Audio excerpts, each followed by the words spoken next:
नमस्कार, kaizen classes के online platform पर आपका एक बार फिर से स्वागत है।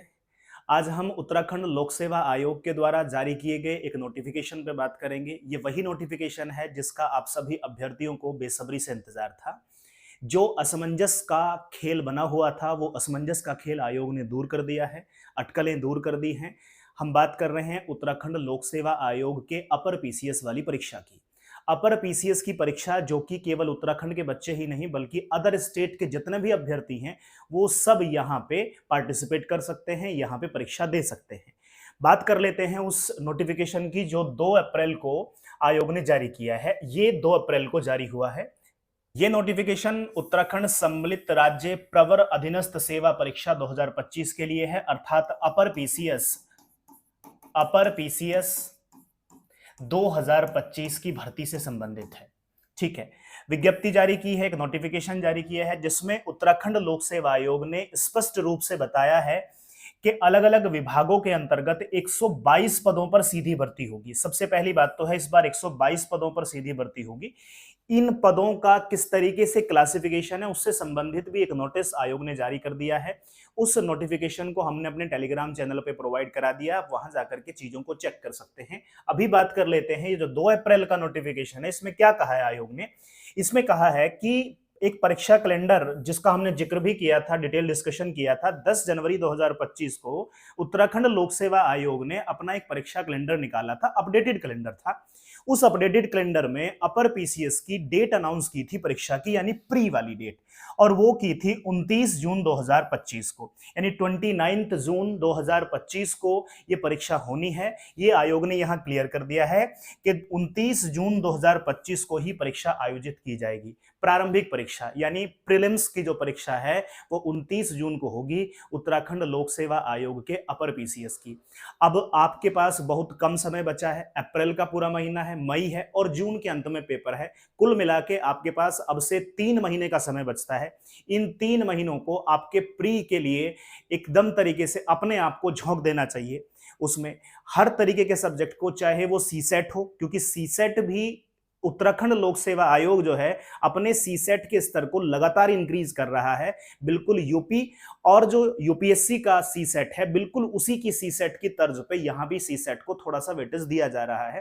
तो जो बच्चे इसकी तैयारी कर रहे हैं, जो भी अभ्यर्थी उत्तराखंड पीसीएस की तैयारी कर रहे हैं, वो इन बातों को थोड़ा ध्यान रख के चलेंगे। करना क्या है आपको, अपने जीएस को स्ट्रॉन्ग बना लीजिए। हिस्ट्री हो, ज्योग्राफी हो, पॉलिटी हो, इकोनॉमी हो, जनरल साइंस का सेक्शन हो, टेक्नोलॉजी वाला सेक्शन हो।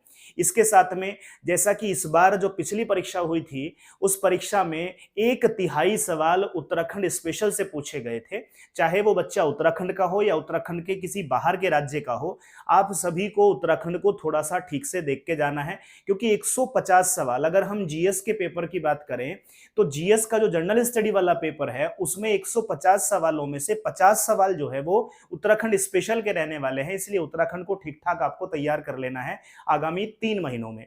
इसके अलावा आपको सीसेट पे भी, बेसिक सीसेट की जानकारी आपको होनी चाहिए, उसकी लगातार प्रैक्टिस में आप अभी से बनिए।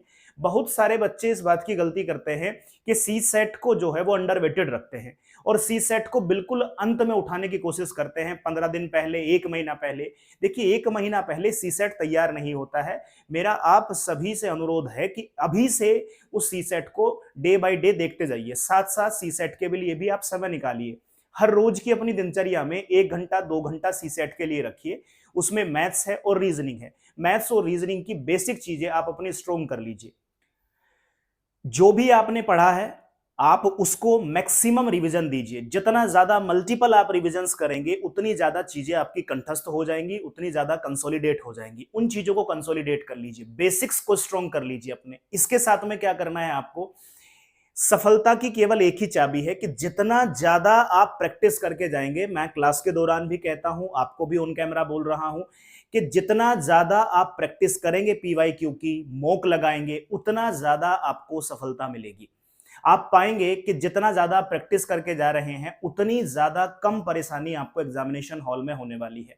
हम जब सवालों को घर पे सॉल्व करते हैं तो एक कंफर्ट जोन हमारे साथ रहता है, पर यही जब हम परीक्षा हॉल में जाकर के परीक्षा को दे रहे होते हैं तो हमारा कंफर्ट जोन खत्म हो जाता है। वहां एक अलग तरीके का प्रेशर क्रिएट हो जाता है।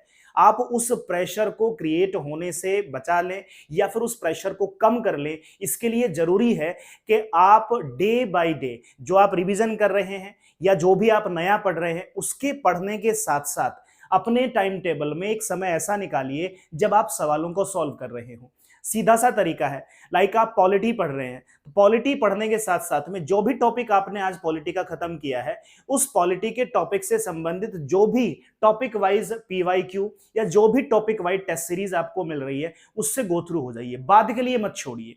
अभी शुरुआत में जब हम अप्रैल के शुरुआत में बात कर रहे हैं, अभी आपको टॉपिक वाइज टेस्ट लगाने चाहिए कि लाइक आप पॉलिटी पढ़ रहे हैं तो पॉलिटी से संबंधित आपने मूल अधिकार लगा दिया, संविधान सभा कॉन्स्टिट्यूशनल असेंबली से संबंधित आपने जितने भी सवाल आपको मिल रहे हैं उन सारे सवालों से गो थ्रू हो जाइए। इसके कई सारे लाभ होते हैं। पहली बात है आपकी एक्यूरेसी ठीक हो जाती है। कई बार बच्चे को ये नहीं पता होता है कि मुझे कितना अटेम्प्ट लेना है और वो टीचर से पूछ रहा होता है कि मुझे मैक्सिमम कितना अटेम्प्ट करना है। इट्स अप टू यू, ये आप पर निर्भर करता है कि आपको कितना अटेम्प्ट लेना है। बाद में किसी गुरुजी से पूछने से बेहतर है आप अपने असेसमेंट करिए खुद से। आप एक 150 नंबर का सवाल लगाइए, उसमें देखिए कि आपने कितने सवाल अटेम्प्ट किए, उसमें से कितने गलत होते हैं, आपकी एक्यूरेसी का पता चल जाएगा। दूसरा, आपको यह पता चल जाएगा कि ये जो चीज मैंने तुक्के से ठीक की थी इसमें कितनी ज्यादा एक्यूरेसी मेरे साथ रहती है या कौन सी चीज है जहां मैं सिली मिस्टेक कर रहा हूं या कर रही हूं। ये सारी बातें आपको असेसमेंट से पता चलती हैं और असेसमेंट आप तब कर पाएंगे जब आप लगातार डे बाय डे सवालों को भी सॉल्व कर रहे हैं। मैक्सिमम रिवीजन दीजिए, जो चीजें नहीं पढ़ने की हैं उनको पढ़ जाइए और फिर उनको रिवीजन के साथ साथ में प्रैक्टिस में लाइए। इसके अलावा आपको एक काम और करना है, करंट अफेयर्स को नदारद नहीं रखना है। बहुत सारे बच्चे दो गलतियां, जैसे एक पहले बताई मैंने, सी सेट की गलती करते हैं, बिल्कुल एट ए टाइम उठा रहे होते हैं सी सेट के पोर्शन को, और दूसरी गलती जो बच्चे करते हैं वो है करंट अफेयर्स। बाद में इस बात की फिराक में हम रहते हैं कि हमें कहीं से कोई कंपाइलेशन मिल जाए करंट अफेयर्स का, और मार्केट में उस बात की भरमार भी रहती है, बहुत सारे कंपाइलेशन आ जाते हैं मैगजीन्स की फॉर्म में या किसी कोचिंग इंस्टीट्यूट के नोट्स की फॉर्म में, बहुत सारे आ जाते हैं। पर सोचिए, जो घटना थ्रू आउट द ईयर हुई है, 1 साल 2 साल की जो घटनाएं लगातार घट रही थी, वो आपको अगले 15 दिन में 20 दिन में खत्म करनी है। तो इससे क्या होता है कि आप लैग कर जाते हैं। जो पॉलिसी, जो स्कीम्स, जो भी चीजें गवर्नमेंट ने शुरू की हैं या जो भी नए तरीके की चीजें मार्केट में आई हैं, उसके की फीचर्स के ऊपर सवाल पूछा जाता है। आप मेन चीजें रट के जा सकते हैं वहां पे, 15 दिन में, 20 दिन में, 1 महीने में, यही हो सकता है, और वहां पे पूछा जा रहा है डिटेल वर्जन। तो इसलिए आपको क्या करना है, इस तैयारी के साथ साथ जो कि आप बेसिक की तैयारी शुरू करेंगे, इसके साथ में करंट अफेयर्स और सी सेट, इन दोनों को भी लगातार वेटेज आपको देते हुए चलना है।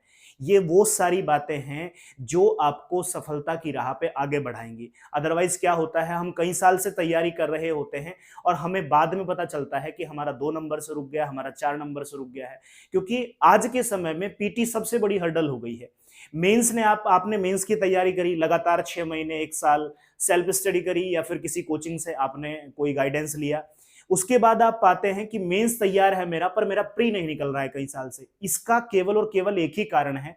बहुत सारे बच्चों से मैं इंटरेक्ट करता हूं, उनसे पूछता हूं, तो मुझे एक ही बात नजर आती है कि बच्चे की प्रैक्टिस में कहीं कमी है, ताकि वो 2 नंबर 4 नंबर इतने नंबरों से रहने का एक ही मीनिंग है कि आपकी प्रैक्टिस में कहीं ना कहीं कमी है। आप उस प्रैक्टिस को इनहेंस करिए, प्रैक्टिस को बढ़ाइए, लगातार प्रैक्टिस करते जाइए, कई हजार सवालों से गो थ्रू हो जाइए।